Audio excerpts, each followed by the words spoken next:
नमस्कार दोस्तों, कैसे हैं आप सभी। उम्मीद है कि आप सभी अच्छे होंगे, स्वस्थ होंगे, मस्त होंगे। आप सभी को मालूम होगा कि पेपर लीक झारखंड में किस तरीके से हो रहा है। चाहे वो 10th लेवल का हो, चाहे वो जेपीएससी लेवल का हो, कोई भी अधिकारी लेवल का हो, सारा झारखंड में ही पेपर लीक होता है।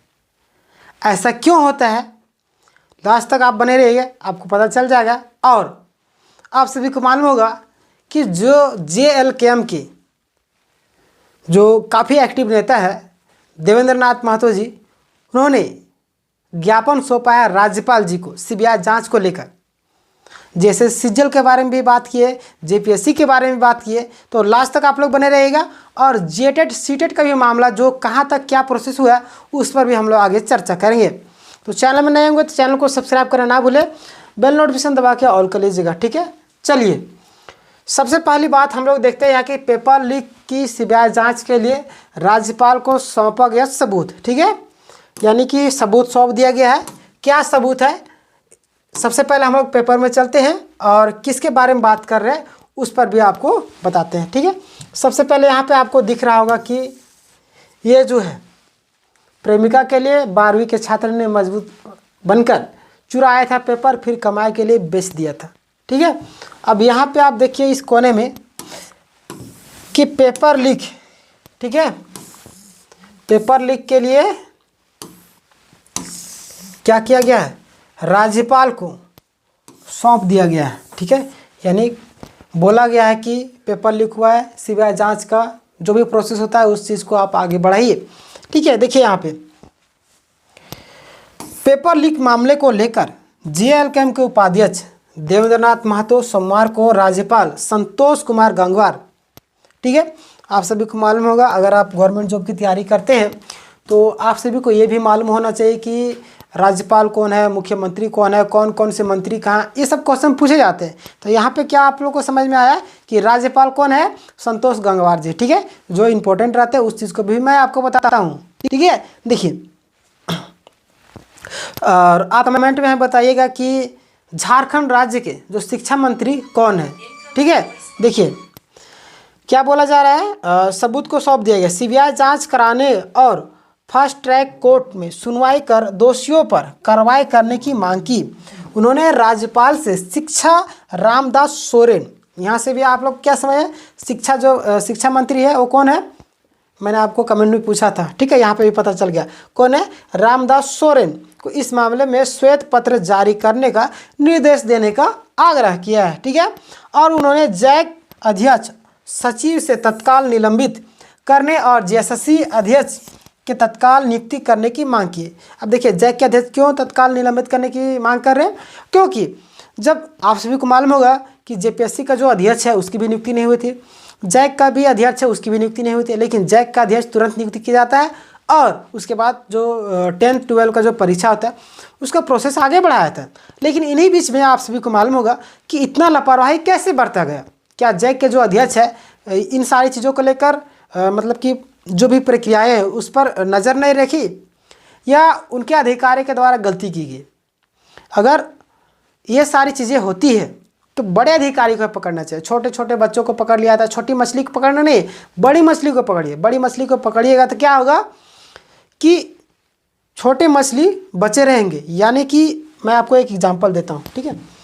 एक पेड़ है, ठीक है, ये पेड़ है, यहाँ पर डाली है, अगर पत्ती को तोड़े फिर से पत्ती आ जाएगा, डाली को काटे फिर से डाली आ जाएगा। यानी कि हमें क्या करना, सबसे पहले इस जड़ को ही हटा देना। यानी जहाँ से पेपर लीक हो रहे हैं, कहाँ से पेपर लीक हो रहे, कोई भी पेपर किन्हीं अधिकारी के संरक्षण में ही सारे चीज़ होते हैं, तो उन अधिकारी को पकड़ना चाहिए। आखिर ऐसा कैसे हो गया, इस तरीके से गड़बड़ी कैसे हो गया, क्योंकि लाखों छात्रों का भविष्य की बात है। अगर इसी तरीके से अगर माहौल बनाया रहेगा, इसी तरीके से अभी तो पेपर रद्द कर दिए, लेकिन उन सभी छात्रों को क्या इतना टाइम से तैयारी कर रहे थे, हालांकि अभी फिर से तैयारी करना पड़ेगा ना। यानी कि मैं क्या कहना चाह रहा हूँ, आप ध्यान से सुनिए कि देखिए जैसे सीजन में भी आप सभी देखोगे कि जनवरी में पेपर लीक हुआ, रद्द कर दिया गया, फिर कितना समय के बाद फिर करवाया गया, अभी ये भी मालूम होगा, फिर अभी रद्द का मामला आया था। मान लीजिए 10th का ही हम लोग बात करेंगे, पेपर तो आपने रद्द कर दिया, मान लीजिए फिर आप फिर भेजें, फिर मतलब कि इसी तरीके से मामला है, तो क्या होगा?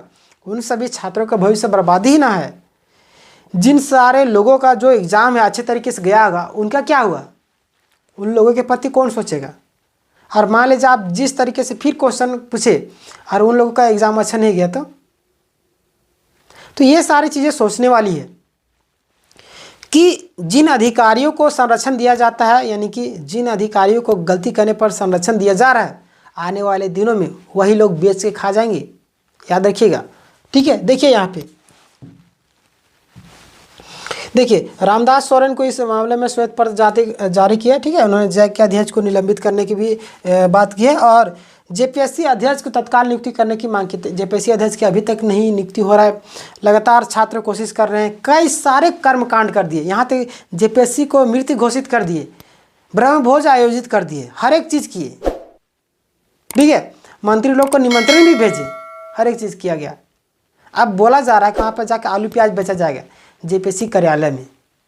क्या किया गया? छात्र क्या करेंगे?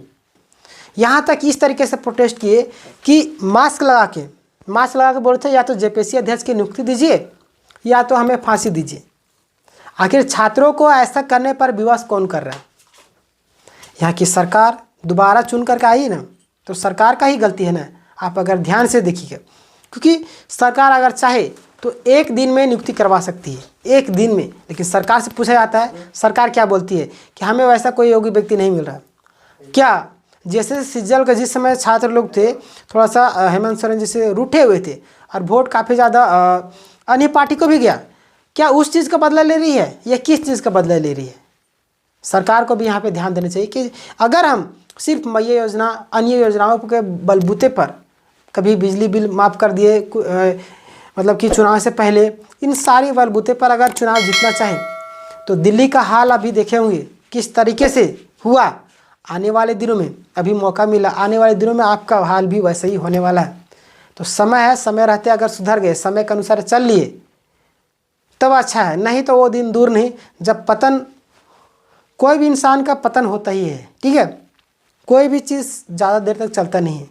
घमंड भी रावण का लंका जला दिया है। ठीक है, रावण का घमंड, सोने का लंका, तो ये तो बहुत छोटी चीज़ है। ठीक है, दिल्ली में अरविंद केजरीवाल का शीश महल छीन लिया गया, घमंड।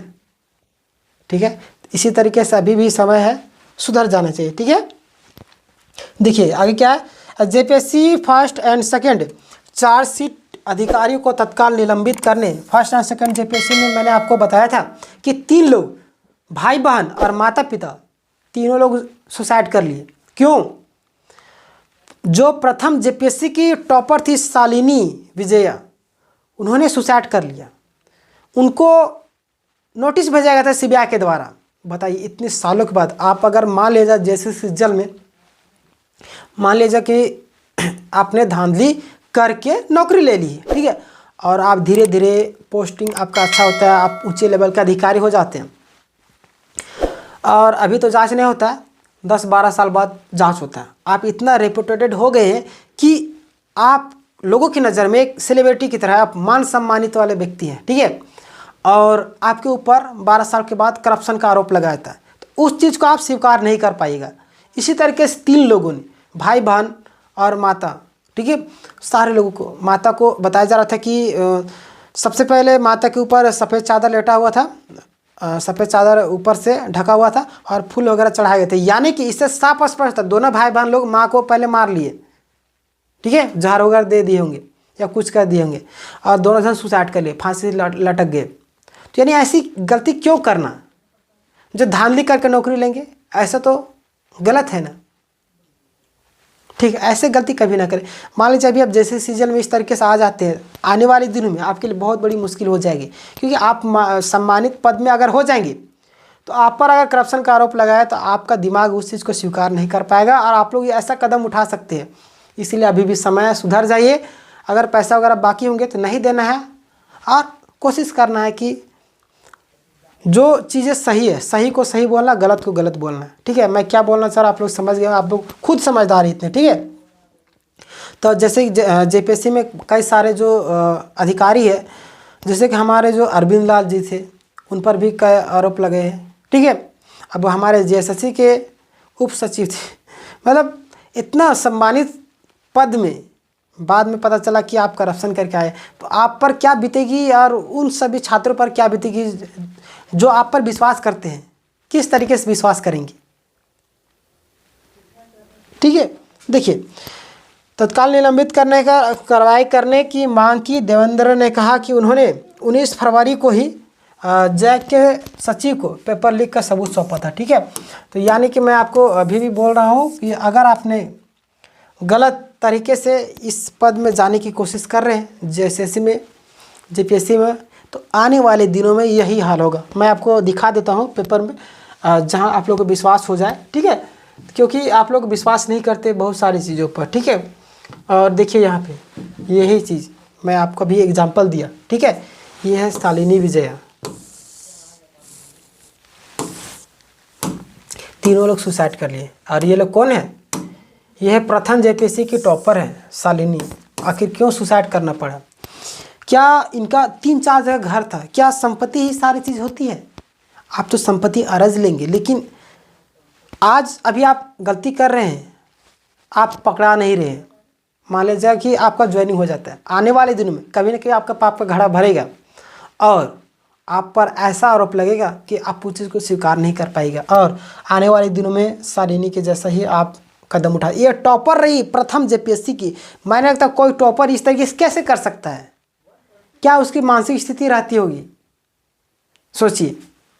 ठीक है, देखिए ये मामला है। ठीक है, देखिए शालिनी को भेजा गया था नोटिस। जेपीएससी जो जेपीएससी पहली जेपीएससी चल रही थी। ठीक है, सीबीआई जांच में शालिनी को हुआ था नोटिस। ठीक है, ये सामाजिक प्रताड़ना, सामाजिक मतलब कि शोषण एक तरीके से बोल सकते हैं। सामाजिक का जो व्यवहार होता है उस चीज़ को स्वीकार नहीं कर पाते, जिनके कारण ऐसा कदम उठाए। तो आप लोग भी सतर्क हो जाइए, अभी भी समय है। अगर आप लोग इस तरीके से कर रहे होंगे तो सुधर जाइए। वो दिन दूर नहीं जब सीबीआई जांच का आदेश जाएगा, फिर आप लोग पूरी तरीके से फंस जाएंगे। ठीक है, ना घर के रहिएगा ना घाट के। ठीक है, बाकी आप लोगों को क्या लगता है इस विषय में? जैसे सीजन में सीबीआई जांच होगा या नहीं, इस पर भी आप अपनी राय जरूर दीजिएगा।